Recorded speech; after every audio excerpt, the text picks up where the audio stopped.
My oh my, what an interesting turn of events as we just wrap up the Super 8 stages of the T20 World Cup. Ladies and gentlemen, welcome to your favorite cricket fan channel, Willow and Leather. This is Shravan joining you once again to do a recap of the very fascinating, very interesting Super 8 stages of the 2024 T20 Cricket World Cup. Let's start with the biggest news of them all. Afghanistan qualifies for the semi-finals of the World Cup. First time in their history that they're making it this far, and what an incredible performance from them to be able to get to this point. Let's start with that. Let's start with the recap of Group 1, which had India, Australia, Afghanistan, and Bangladesh in the group. And for the majority of us folks who follow cricket, I think at the beginning of the group stage or at the beginning of the Super 8s, if you would have asked about the two teams that might qualify from this group, probably 90-95% of us would have said India and Australia. But there comes the surprise package, Afghanistan coming out of nowhere to beat Australia. It was an incredible match. If folks caught that game live, it was a very, very fascinating game to watch. Um, yeah, I think Afghanistan batting first. They did this twice now. First against Australia and then against Bangladesh last night as well, where they get off to a fairly stable start. I think they're mostly focused on not losing too many wickets for the first 10, 12, 13 overs. Which they did against Australia as well. I think they were going just at a little over a run a ball in their 110 run partnership opening stand. And they did something similar with Bangladesh as well. I think at the end of 10 overs, they were 58 for no loss yesterday too. So they are not really focusing on scoring too many runs up front or keeping the run rate high from the get-go. All they're trying to do is focusing on keeping some wickets intact and then trying to go heavy towards the end, which didn't really come off against both teams, to be honest. And that is where I feel like Afghanistan can probably do a little bit better with the batting. You cannot be in a position where you have 10 wickets in hand at the end of 10 overs and still be going at less than run a ball. I think that to me is a very, very defensive approach. But hey, having said that, both the times, despite the fairly lower scores, I think they were defending 145 or something, or 149 against Australia, and just 115 against Bangladesh, and they've managed to defend both those scores. So what am I talking about, right? But yeah, I think that might be one area of focus for them going into the semi-finals would be to try and make sure that they can get off to a quick and fiery start. Which hasn't happened for them so far this season. They tried to do that against India in the Super 8 game. You saw Ramanullah Gurbaz trying to take the aggressive approach, took Arshdeep for a few runs in the first over, but then tried to do the same against Bumrah, but then succumbed to that. So they did try it in that one particular game, but I think that's the way they will have to try and be a little bit more aggressive and play that way to really be competitive in that semi-finals game. But anyway, so just coming back to the game itself, Afghanistan-Australia was probably the game of the Super 8 stages. Fantastic performance from Afghanistan after having put up like 140 plus on the board. They got off to a really good start, chipping away at the wickets and then kept going. I think it was Glenn Maxwell once again who was, starting to become a thorn in their sides. Very reminiscent of the ODI World Cup that happened late last year, where he just played what I consider arguably the best ODI innings of all time, just given the conditions, just given his physical fitness at that time and his ability to muster enough mental strength to get through that innings and single-handedly take Australia over the line. So yeah, I think I'm very sure for a lot of the Afghani bowlers, those memories would have come back very, very quickly once Maxwell got going in that game. But they held their nerve and they bowled exceptionally well. Gulbuddin Naib was like the pick of the bowlers and the man of the match in that particular game, picking up very, very crucial wickets, bowling with exceptional skill and intelligence and presence of mind, and that really was a fantastic sight to see. Right, so the moment Afghanistan beat Australia, things became very interesting because at that point India had already beaten Bangladesh and Afghanistan, so they were already sitting pretty on 4 points. And Afghanistan would have really fancied their chances in their last game against Bangladesh. So the pressure was absolutely on Australia at that point because they were the ones who had to do all the hard work and beat an informed team like India, who have been unbeaten so far in the tournament. And it's never going to be easy to beat India, but Australia is Australia, right? I mean, there's a reason why they are the world champions. They've been the world champions for so many times across different formats. And you could see that, right? And the India Australia game was an absolute cracker as well. I think that Rohit Sharma innings was the deciding factor by a long way in how the result went. On a surface where, at least in the Indian innings, most of the other batters were finding it a little bit tricky to time the ball correctly and score some runs. Rohit Sharma just stamped his authority fantastically well. And this innings of his was very reminiscent of the golden era of Rohit Sharma, where he was hitting 200s, double centuries in ODIs just for fun. It just kind of brought back those memories because he has always been that kind of a player who, once he gets going, it's very, very hard to stop him. Over the last couple of years, we've seen kind of, hits or misses where he gets those quick fire 30, 40, 50 runs and then succumbs. The most recent memorable one such innings being the ODI World Cup finals in November last year. He got off to an absolute flyer there as well, and but then took one risk too many and then eventually succumbed. And what followed after that was a very tricky surface that the Indian batters had to really work hard to play on. But in this particular innings, I think whatever it was in his mind, I think he definitely had some retribution on his mind for that ODI final loss. So he came out all guns blazing, and the counter-attacking innings that he played, particularly against Mitchell Starc, was fantastic to see, leading from the front. And I think this probably was one of the best innings of his career in T20s, and I think it was probably one of the best innings of this World Cup across all teams so far. Fantastic effort from the captain himself, setting up the platform, allowing the likes of Surya Kumar Yadav and Hardik Pandya to later come in and add the finishing touches, and really take the team over the 200 line, which was a very, very competitive score. But then again, Australia being Australia, come back and in that second innings, started off with a brilliant counterpunch. Despite losing David Warner very early, and Mitchell Marsh getting a couple of lives to begin with, Australia really fought back very, very well. And then even after Mitchell Marsh got out, Travis Head just continues to be a thorn in India's side, playing fantastically well. Credit where credit is due. I think he's been on an exceptional run of form in the last couple of years, and he's done more than enough damage in these crucial games against the opponents, particularly has a liking against India, and that seemed to be happening once more. He was taking on even the likes of Jasprit Bumrah in the power play, making sure that they're staying ahead of the required run rate. And I think at the halfway mark, they were close to 100 runs, if not passing 100 runs, with both Travis Head and Glenn Maxwell kind of fairly settled and looking very, very ominous at that point of time.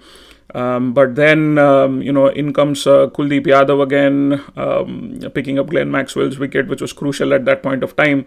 And then Bumrah comes back for his spell and picks up Travis Head with a very, very deceptive slower one. And you needed someone like a Bumrah to be able to get rid of Travis Head, given the kind of form and mental space that he's been in.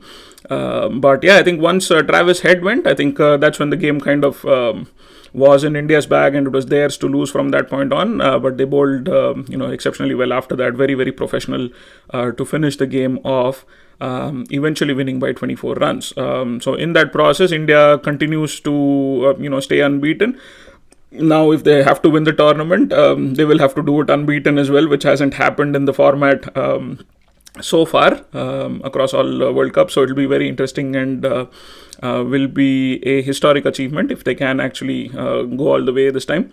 Remains to be seen. But yeah, India, finishing very solid both from the group stages and in the Super 8s as well, completely dominating every opponent that they faced. Yeah, they've had a few easier teams to play both in the group stages and in the Super 8s as well. But this game against Australia was their biggest test so far, and they did pretty well to navigate that challenge.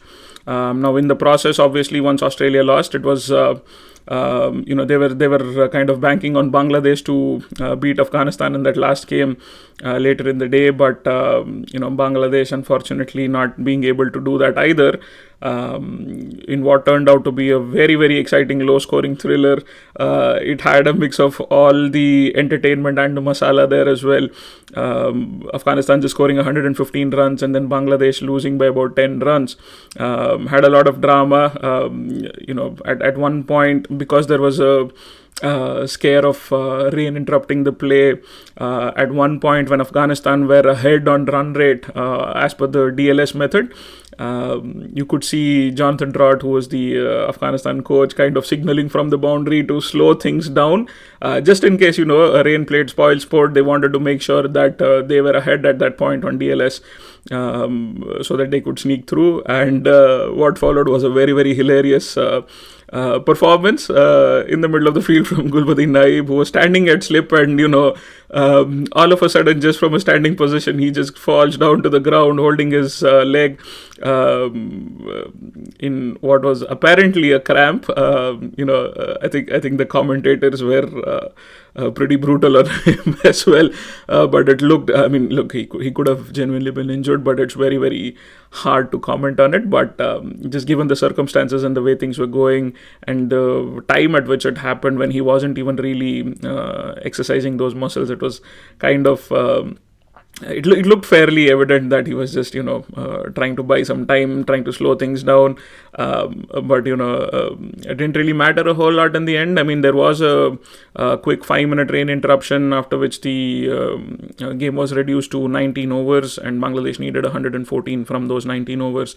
But again, Afghanistan absolutely brilliant with the ball once again, similar to how they were against Australia. They held their nerve. Naveen ul Haq picking up 4 crucial wickets, 2 wickets at the top and then 2 later in the middle, and Rashid Khan just doing Rashid Khan things. I think it's been a while since he's been in that kind of devastating form, but when it mattered the most in those last 2 games against against Australia and against Bangladesh, he has done brilliantly well to pick up those crucial wickets, and ending up with 4 wickets in this last game against Bangladesh.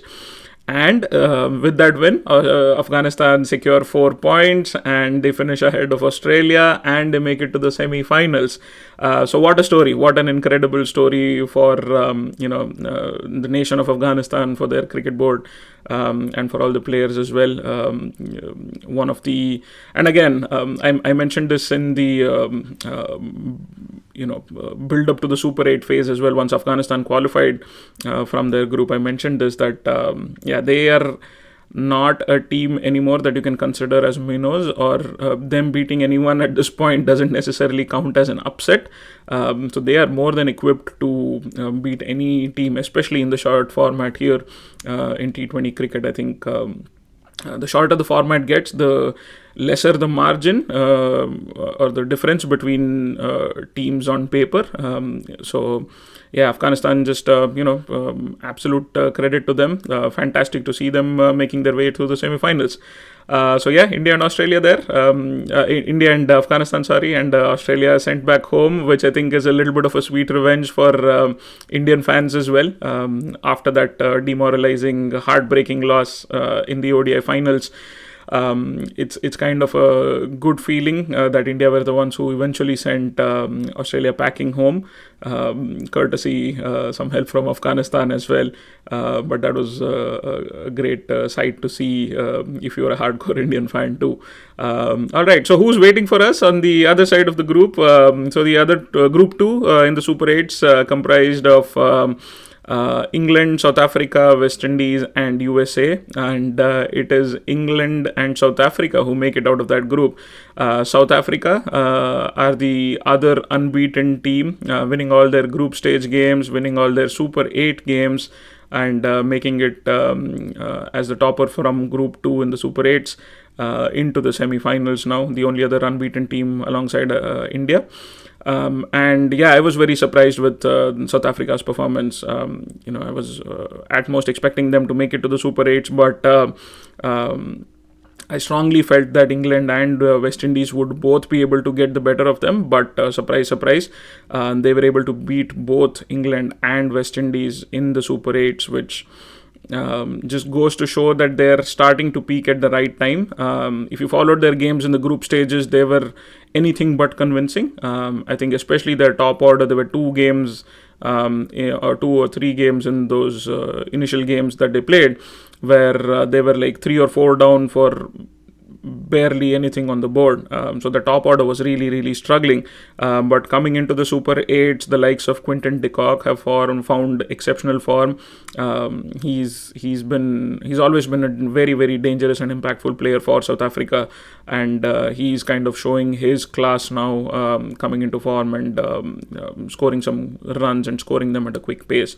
But yeah, so that game, so they obviously first played against USA, beat them by an 18-run margin, which I thought was a good enough result for them, the way they were playing, and USA obviously putting up a very strong fight in that game, but falling short. And then when South Africa was playing England, that's when I thought that the South African campaign would start unraveling, but they managed to hold their nerve and beat England, which is never an easy thing to do. England have a very, very loaded, fantastic side in the T20 format, and beating them was a fantastic achievement from South Africa. And the fact that West Indies lost to England as well, and it wasn't a very close game either. So West Indies lost fairly convincingly to England. So that was a very interesting result too, which meant that once South Africa beat England as well, you knew that it was all on West Indies to do the hard work to beat South Africa in that last group game, and do so handsomely as well. But one thing that West Indies and England did well was to make sure that they boost their net run rate. Because if West Indies had beaten South Africa in that last game, it would have come down to net run rate where 3 teams would have been on 4 points each. So the moment South Africa beat England, I think later that day was when West Indies was playing against USA, and I think they knew at that point that it would come down to run rate even if they were able to beat South Africa. So they did incredibly well to absolutely pummel USA, chasing down a target of 128 in about 10 overs, which is phenomenal. Shea Hope was in brutal form that day, and USA kind of getting a reality check, unfortunately, with the quality of teams at display here. In the business end of the tournament, I think, they kind of figured out the gulf that exists between, one of the up-and-coming nations in the world of cricket versus some of the established giants there. And similarly, England as well in their last game in the Super 8s, absolutely belting USA too, scoring 115 runs, I think it was. Again, within 10 overs, Josh Butler just at his absolute brutal best. So USA, unfortunately, the bowling, both the batting and the bowling was found wanting big time in those last 2 games. But at the end of the day, you would probably say that USA did go beyond what was expected of them. Just qualifying from their group, making it to the Super 8s was a massive achievement for them. And even in that first Super 8 game, the fight that they put up against South Africa was very commendable. Despite these last 2 games and absolute thrashings in the last 2 games, I think they should still be very proud of what they've achieved in this World Cup. And the fact that they have secured qualification for the 2026 World Cup is a huge deal for them. And hopefully within these next 2 years, they get an opportunity to travel and compete and play against some of these other bigger teams in bilateral T20 series. If that can happen, if they can get some critical experience playing against some of these other bigger teams in a more regular interval, I think that'll benefit them tremendously. But yeah, unfortunately, that's the end of the road for USA and West Indies as well. Very, very sad to see them, bowing out of the tournament, especially being the host nation. Did not really do well against England in that crucial game, and even against South Africa, the batting was found wanting. Who was it? Roston Chase scored a 50, and kind of held that innings together, but besides him, everyone else around him was very, very ineffective. Nicholas Pooran, this is where I feel like he gave up a golden chance to really take his team home in that game. Just coming out at number 3, which I think is a good position for him, but I think he could have been a little bit more calculative. Aidan Markram coming on to bowl just to lure and tempt Pooran into taking a chance, and unfortunately for Pooran that didn't come off. And once Pooran departed, it wasn't going to be easy for the West Indies to put up a decent score on board. It was a fairly low score that they had to defend, which they started doing pretty well actually. That game was a very, very close encounter as well, and they kept chipping away at the wickets, and it eventually got down to a point where they had Marco Jansen and Kagiso Rabada batting in the middle, and they needed to score a decent amount of runs at that point of time.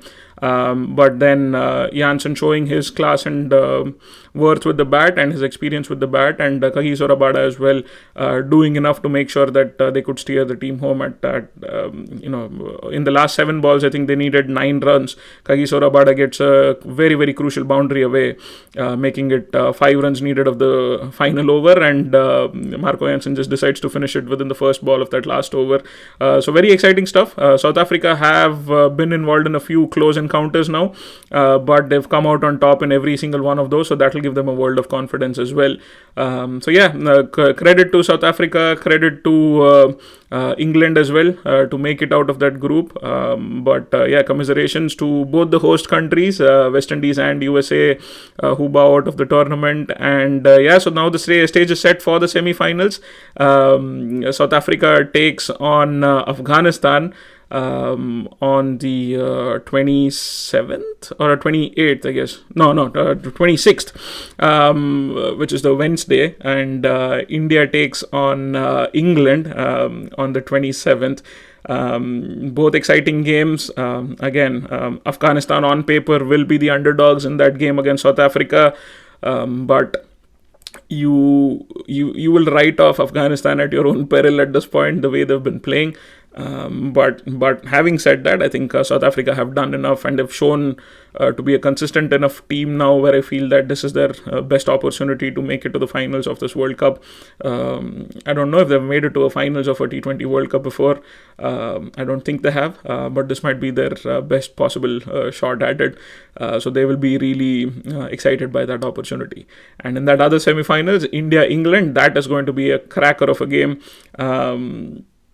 Not having Australia in the semi-finals, I think the next toughest opponent would be England.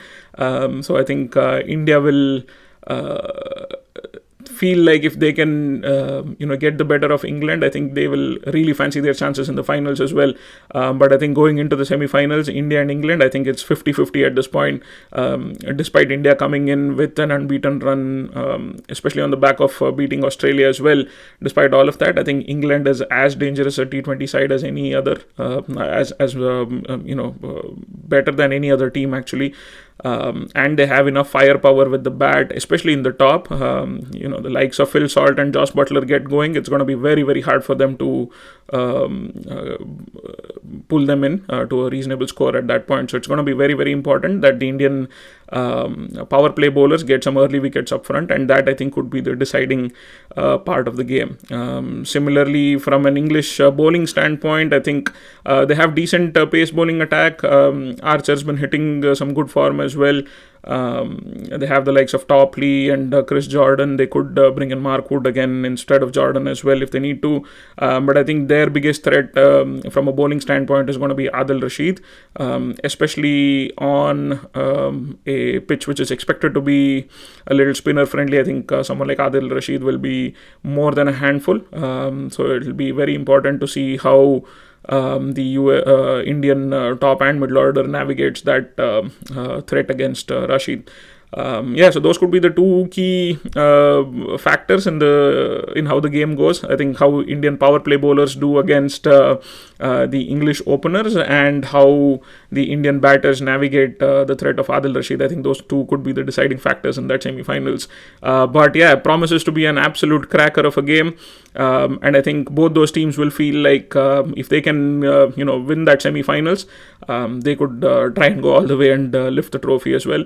But one step at a time. It is a massive game coming up. Both games are going to be pretty exciting.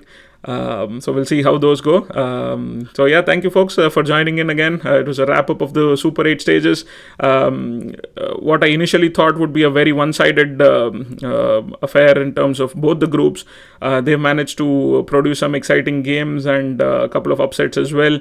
And the highlight story being Afghanistan making it through to the semi-finals at the expense of Australia. So that's the big news out of the Super 8 stages. And West Indies bowing out was the other big piece of action as well. Thank you for tuning in. I'll do another video after the semi-finals, I guess, and see if India makes it to the finals. Keeping our fingers crossed. Hopefully we can do two more games unbeaten and get our hands on the coveted ICC trophy, which has been missing for a long time from the Indian trophy cabinet. So let's see if the team can go all the way. Thank you folks. I'll catch you in the next one. Cheers.